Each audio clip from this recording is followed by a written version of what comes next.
You good? Awesome. All right. Well, glad you guys are here. Really appreciate what you guys do for us. I know I say that every week, but I really do.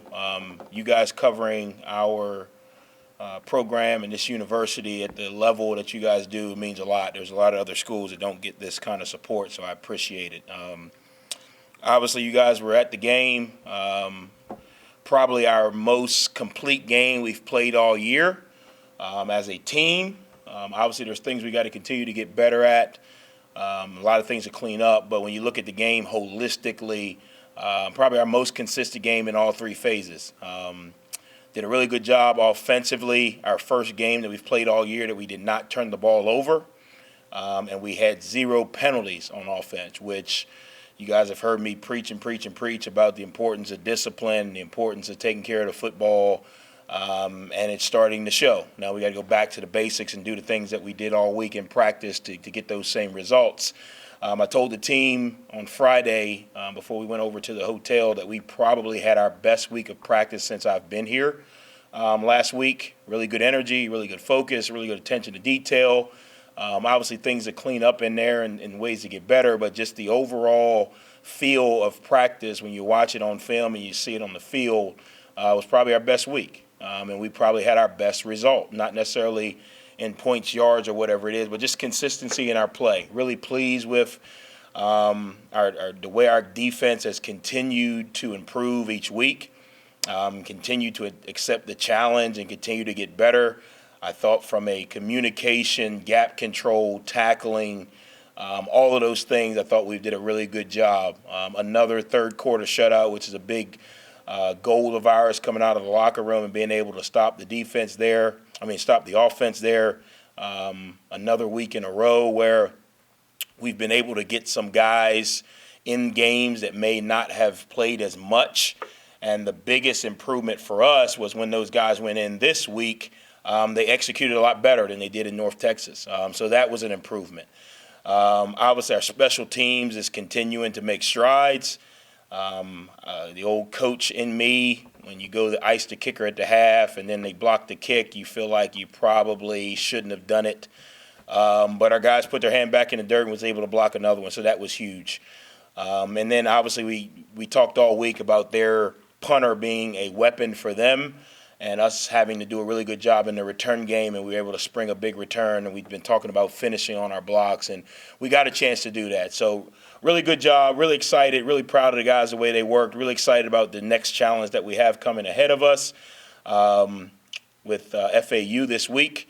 As we continue to get farther and farther into the season, I told our guys our window of opportunity continues to close because the amount of games we have left is getting shorter and shorter. So we talked about it yesterday with the team and making sure this team maximizes every opportunity possible for this team.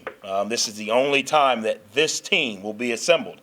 Regardless of who comes back, who moves on, everybody will be a year older, everybody have a little more experience. So this team's opportunities are getting more and more narrow. So we got to do everything we can to make sure we maximize it as a program, coaches, players, individuals, all collectively together. So last week, players of the game, Rasheen Ali, continue to do a really fantastic job. It's really neat watching him grow as a running back coach by trait. It's really great to watch him grow and watch some of the things that you see him start to be able to do naturally from the beginning of the season till now is really impressive. Kobe Cumberlander was our defensive player of the week, did a really good job. Kobe's a guy that's been around here, played a lot of football, probably one of the leaders with energy and passion on that defensive line with a couple other guys did a really good job. And JoJo Evans was our special teams player of the week, has been kind of Mr. Consistent for us in our coverage and return units. So with that, we'll open it up to questions. We got one, and some negative news just to kind of keep you guys aware of what's going on in the program because I think we all are family. The touchdown squirrel missed curfew Saturday night, so he will not be traveling with the team to FAU. It was a tough decision, but discipline is important in our program. They said he went out to some Halloween party and really didn't make good choices and decisions and missed curfew. So hopefully we'll have him back when we return to the Joan. Hopefully he learns his lesson, but we're going to have to work without him this week. With that, I'll open it up with questions. Coach, could you just talk a little bit about the FAU and what have they been doing that's making them successful this season? Yeah, I think obviously Coach Taggart's done a really good job of assembling a good group of players that kind of complement each other. Offensively, it starts with their quarterback, Perry. He's done a really good job of distributing the ball in their system. He runs well enough with his feet to create some plays. We talked about one of the things that we needed to do last week that we didn't do great was kind of staying in coverage and scramble situations. This week is really going to be a challenge because he is athletic enough to move around and he keeps his eyes downfield. So they've hit some big plays on scramble drills, which we're going to have to be prepared for. Their running back forward is kind of Mr. Electric. I mean, they find ways to get him the football in space, and he has the juice to take it the distance. So those two guys on offense really create a lot of challenges for defenses because you got to be able to maintain and cage the quarterback with also setting the edge on the defense to make sure that their running back doesn't get in space. He's going to really challenge our linebackers in coverage. They have to do a really good job of fitting his hip and tracking him and making sure that they do a really good job down the field in coverages because he's really good at catching the ball as well. Defensively, they're stout. Probably one of the better defenses we've played all year from a consistency standpoint. Coach Stoops and I were together last year at the University of Alabama where he was an analyst. His defensive mind, you can see by the way they play some of the things that he's been known to do. And they're playing with a lot of confidence on defense right now. And they've got a nose guard, Anderson, who's huge in there. It's going to create a challenge for us one-on-one with the center. In our combo blocks, trying to get movement. He does a really good job of getting up the field. He's athletic for his size, and he creates a lot of issues because he eats up a lot of space in there. And then on the perimeter, their DB, Gilbert, is probably one of the better DBs we've played against from a coverage standpoint. He can run, he's long, he plays with confidence. You can tell he's a veteran because he's got some savvy. He can track the ball in the air well, does a really good job of attacking the ball. So from a pass consistency standpoint, last week I thought our receivers and quarterbacks did a really good job of being consistent. We didn't have the 500, 600-yard, 7-touchdown games that people blink their eye at. But I thought Grant played one of his most consistent games all year. There were no what the hell moments in there. He threw the ball consistent. We caught it consistent. Our receivers took a step in blocking on the perimeter. Anytime you have big runs or runs after catch, there's guys are blocking, and that's a selfless task because I didn't get the ball and I'm not an O lineman. So for me to turn around and block a guy so I can create some advantages for the guy with the ball means that these guys are really buying into the importance of team and playing for each other. Coach, talking about this week, Willie Taggart he's known for the Gulf Coast offense. It's kind of a pistol formation. How do you guys make the adjustment on defense? Because it's a new scheme that you guys have not seen yet this year. Yeah, I think, the pistol has generated from, many moons ago when Chuck played with no face mask, which is really just a triple option that was under center. The three-phase, you got the dive, you got the pitch, you got the quarterback run. And really that's what the pistol has created. It does limit you some in your defensive alignments, back away, back two, because now he's not really on the side. So we're just going to have to adjust some of our rules. You still got to play your base rules and your base concepts. But it really turns into it's what's converted from the old school triple option or the old school dive where, you had a fullback in front of you and everyone's kind of converted to that now. So you got to treat it almost like you would if you were playing a quarterback under center. And then you got to be able to convert to your triple option rules when he does pick a side. So it's going to create a little bit of a challenge.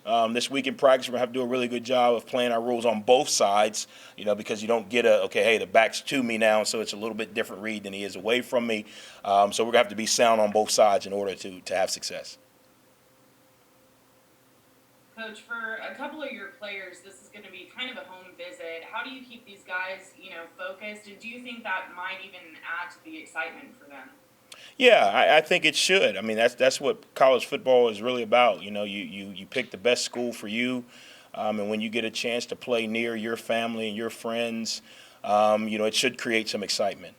It also should be dampened by our purpose. Your personal gains or your personal excitement can't overshadow what this team's purpose is. We're playing for a reason. We're playing to accomplish something together. So with that, you got to kind of put personal feelings and personal moments aside. You guys were all over me about going back to Annapolis, when I got a chance to get my first game. And really, I just wanted to win. If we'd have played in Annapolis or we'd have played at the Moon, was there some special moments in there where you get an opportunity to really take it in? Yeah. But our purpose is to go down and be successful and do the things we need to do to have success. So hopefully I think our guys are fully understanding that. Is it going to create a little bit more juice? Probably so. But last week we talked about making sure we played with emotions without becoming emotional, because a lot of the guys on last week's team, some of those guys went to high school with, some of those guys are recruited with. So I can't get into that personal battle of, man, I remember beating you when I was 7 and I'm beating you now when I'm 22. I had to keep the main thing, which is our purpose as a program, our purpose for this season. Which one of those guys going back home is Sam Burton? We got a chance to talk to him a little bit earlier. Just another piece on that defense that's been playing really well lately. What have you seen out of Sam that he's kind of been able to contribute to this defense? The funny thing is, when I first got here, Sam was injured, and everybody kept telling me how dominant of a player and how explosive he was. And he really didn't get full go until about the beginning of fall camp. And the first couple practices, I knew immediately what everyone was talking about. And what he's been able to do is he's been able to continue to play at that high level. He's very good with his hands. He gets off blocks well. For his stature, he's got really good quickness and change of direction. And what he's been able to do is keep our defensive line, keep our depth good. It's not one guy you can double team or one guy you can slide to. With guys like him and some of the other guys, that creates a lot of one-on-ones. I think when you see some guys get sacks or pressure on our defensive line now, everyone pats the guy on the head that got the sack, but that's really because there's 3 other guys there that are forcing teams to block them as well. So Sam's been one of those guys that's been able to do that for us on the edge. Blessed that he stayed healthy and continued to take care of his body and continue to get stronger. Really excited for him to go home and perform in front of his family. Coach, another player to kind of touch on. We've On the talked a flip lot. side of that, too, Sorry, Grant. But a lot of this season, we have talked about Rasheen Ali a lot, but right now he's ranked in the NCAA number 2 for rushing touchdowns and stuff, and he got another 2 on Saturday. Just how special, again, is this kid, and how has he kind of stepped up into a leadership role? And I've noticed, too, he's really humble about it. Like, if you talk to him, I don't think he's letting us, you would call the rat poison, get to his head too much. Do you see that, too? Yeah, I think that's what makes him special, because obviously any young man in his position, it would be easy to get caught up in how many times Cassidy wants to interview him or how many times Keith retweets one of his tweets, or it would be easy to do that. But he stayed humble. He comes to practice and meetings every day. He's one of the young men that, because of his class schedule, he's not able to meet when we normally meet. So he comes in every day at 6 a.m. to meet with Coach Lockett separate, because he misses that meeting time. But that's how important getting the meeting and getting the information is to him.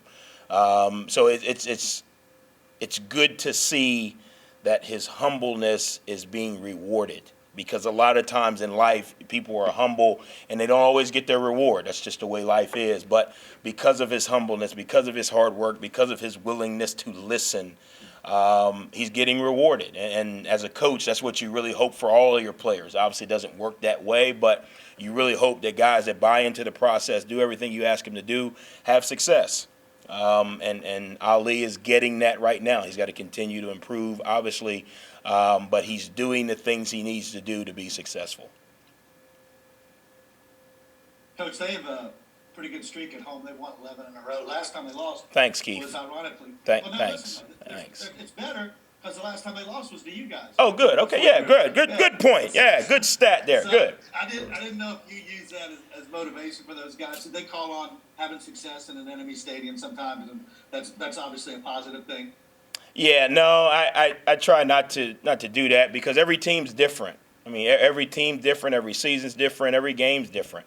So I try not to allow those guys to lean on things that are not necessarily in their control. This is the 2021 Marshall Thundering Herd, the only one. They're only one there ever will be, and we got a chance and opportunity to write the story as we want it to be written. And regardless of what's happened in the past or what's going to happen in the future, we got to go down there and find a way to do the things that we need to do this week to be successful. And that may change next week, probably will. May have been different, 4 or 5 years ago. But what do we need to do this week to have success on the road?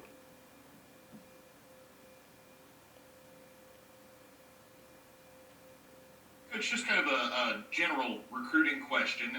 We're a little more than a month out from your first early signing day at Marshall. When you look at the class that you guys have started to assemble, it's large. There's a lot of kids in it right now. Just what kind of philosophy have you brought to being able to recruit in season and keep up with these guys as things go on with the team that you have here for 2021? Yeah, well, obviously, recruiting is something you got to do every day. Either you control it or it controls you. So you got to do it every day. It's like brushing your teeth. So every day there's a time slotted in our day where we talk about, communicate, address, plan, adjust to recruiting. It's every day. Even sometimes days when we don't do football, we do recruiting because it's the lifeline of your program. Every problem that you see on the field, every time you want to criticize Coach Huff for not doing something right, well, the answer to that is recruiting. So the way you fix your problems that you see on the field is you recruit. Recruiting does a couple things. Obviously, recruiting brings in competition. Recruiting brings in better players. Recruiting elevates the players you already have in the program. So we have a lot of great players in this program. If we can bring in a ton more great players, then their play will elevate because the competition continues to improve. So now when we practice against each other, those guys are going against better players. So you're forced to get better. When you bring in better players, you have more options from a coaching standpoint. Who are we going to throw the ball to? Who's going to make the tackle? Well, we have more options. We have more depth. Obviously, in football, there are injuries that occur. When you have more depth, injuries are not as devastating, although we cover and pray for the young men that get injured, but it's not as devastating as saying we lost our best whatever it is. We have guys that can fill that role. So it's something we do every day, in season, out of season. There's always a block of time in my day where I, between getting off the treadmill and getting ready for, staff meeting, that I message or call or reach out to a handful of recruits a day, or their parents or their coaches or their trainers. It's something that, goes probably unseen, the amount of work that goes into it from us. That's the way it's going to be as long as I'm here, because to me, ultimately, recruiting is more important than Saturdays. Why? Because I can call whatever play I want on Saturday, but if I don't have good players running them, they're not going to be successful. The better the player, the better the play call on any side of the ball. And that doesn't mean that we don't have good players here. I want as many good players in this program as we possibly can get. So we maximize the NCAA rules. The rules have changed a little bit this year based on COVID about the amount of guys you can bring in. So we're going to maximize that to try to improve our roster and our program as much as possible. Coach, I know you've talked about the excitement of the Sun Belt getting in. I'm sorry, Cassidy. Ladies first. Ladies first. I'll be here all day, Paul. Go ahead. Ladies first. I was just going to ask about that. These new conversations joining the Sun Belt and stuff, how has that impacted the recruiting, and what have those conversations kind of been like? Yeah, I think although joining the Sun Belt is a phenomenal move for our program, our university, our fans, the recruits don't really know the difference right now. Because again, 90% of recruits in the country are picking a school for what that school can do for them, what resources it can bring, what's the relationship with the coaches, what type of offense, defense, how fast am I going to play. They're not picking a school by saying, you know what, I really don't want to go to Marshall, but because they're in the Sun Belt, I'm going to go to Marshall. And I've been blessed enough to coach in a lot of different leagues. The only league that uses the league letters as a representation of why don't you want to play in this league is the SEC. Other than that, you're recruiting guys. Guys are selecting schools. What's the academic standards? What does it bring me value outside of football? What are the people like? Once they get here, joining the Sun Belt is going to create a lot more resources for them. So when we get into that, our resources will improve. Obviously we've got to put a lot towards getting up to par with the other Sun Belt schools. But from a recruiting standpoint, most of these kids are picking schools based on what can that school do for me, not what can that conference and school's in, if that makes sense. That was kind of part of the gist. I was going to ask you, how does the Sun Belt benefit you short term as the excitement builds for this, and what do you see as a long-term game from this? I know the competition is going to be different, but Conference USA had good competition as well, not to disparage the league. Yeah, I would say short term you probably get a wider net recruiting, because now the areas that we're going to be recruiting against are probably a little more populated than some of the other areas that we were in the Conference USA model, if that makes sense. You can dig a little more into the Carolinas. You can dig a little more into Louisiana, Arkansas, Texas, because obviously you got a little bit more, schools that you're going to face are a little bit more in that area, if that makes sense.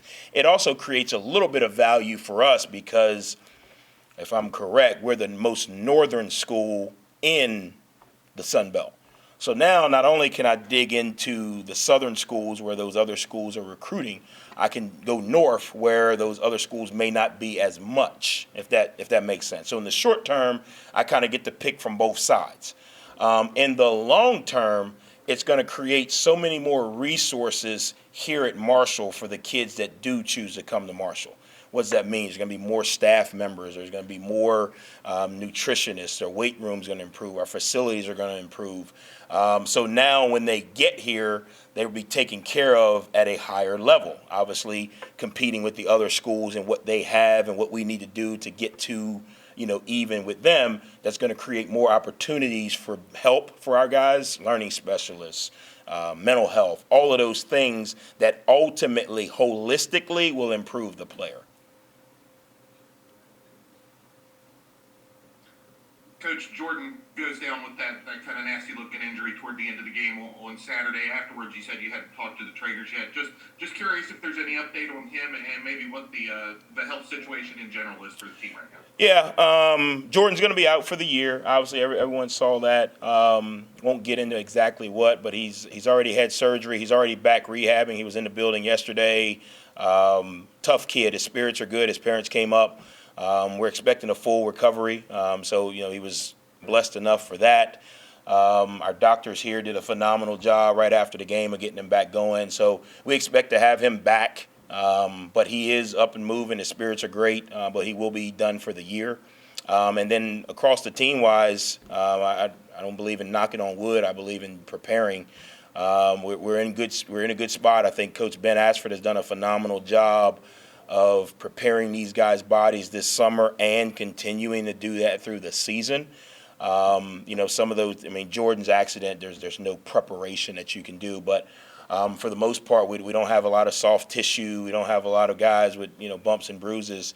So we'll continue to take care of our bodies. I think our players have bought into everyone hydrates when it's 90 degrees outside.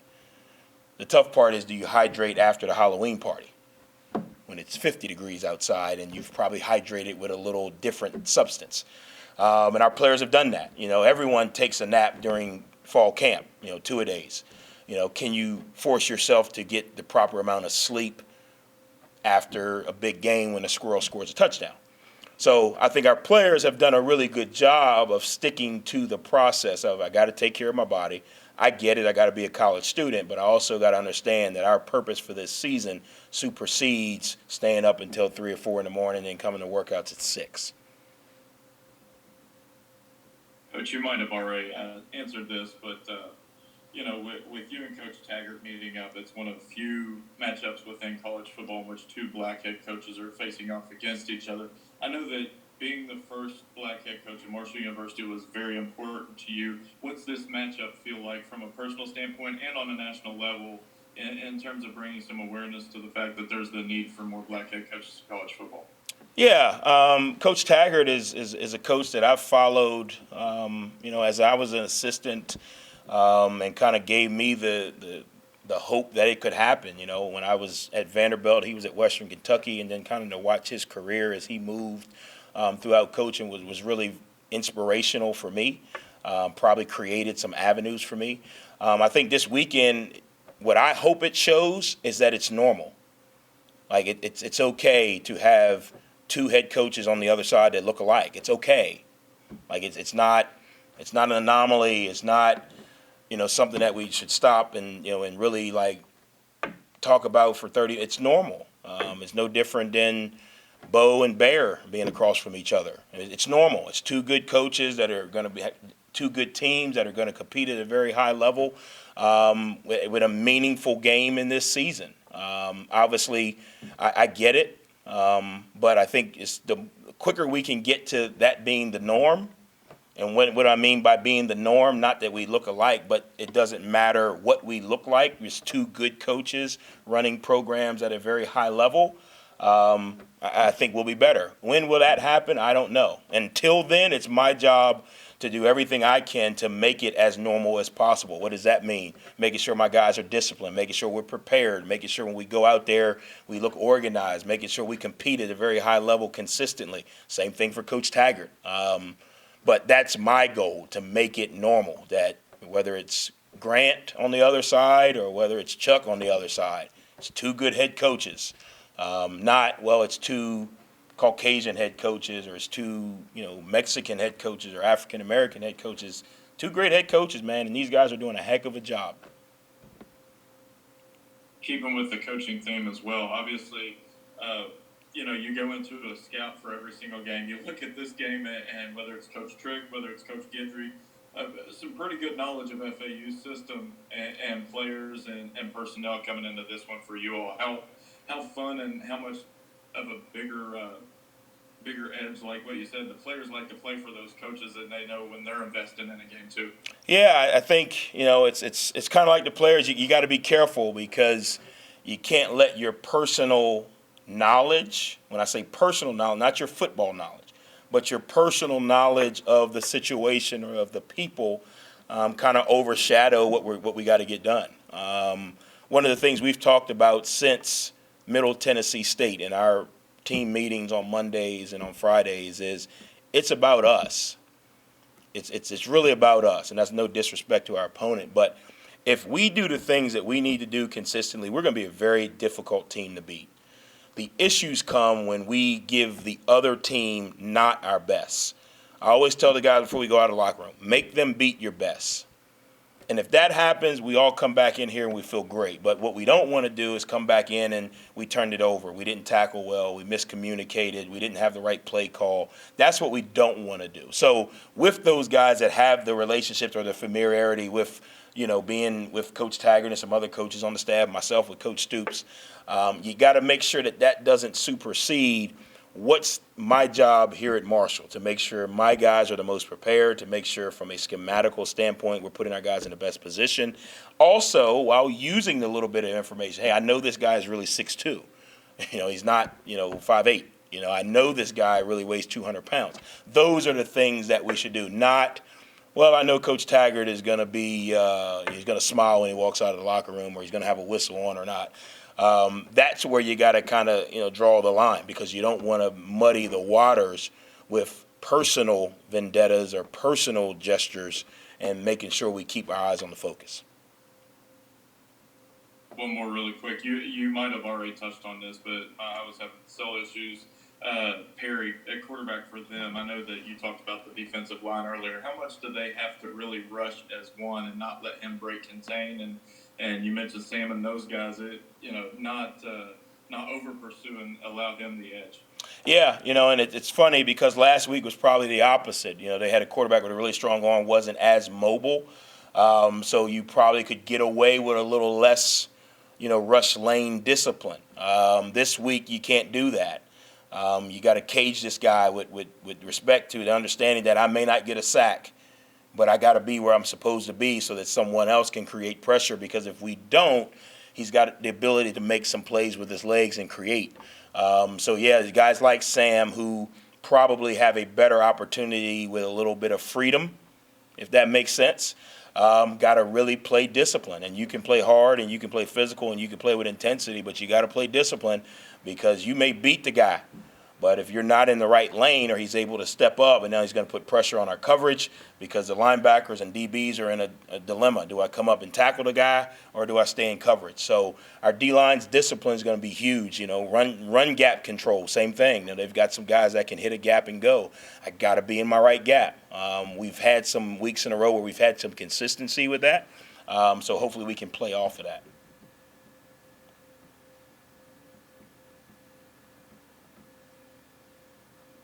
Anything else? I'm good, Okay, Coach. we're good. Good. Good, Thanks, good. Coach. Well, I appreciate you guys, and like I say, appreciate what you guys do for us. I know you guys are all excited to go to Boca. I'm sure all of you guys had this one circled on your calendar. But it's just like Huntington. If you just look and close your eyes, it looks the same. So that's what I'm going to tell my guys. It looks the same. Just close your eyes. See that tree over there? It's like the tree right in front of the shoey. But no, thanks again, guys. Hope you guys have a good week and see you Saturday. Thank you. Might look the same.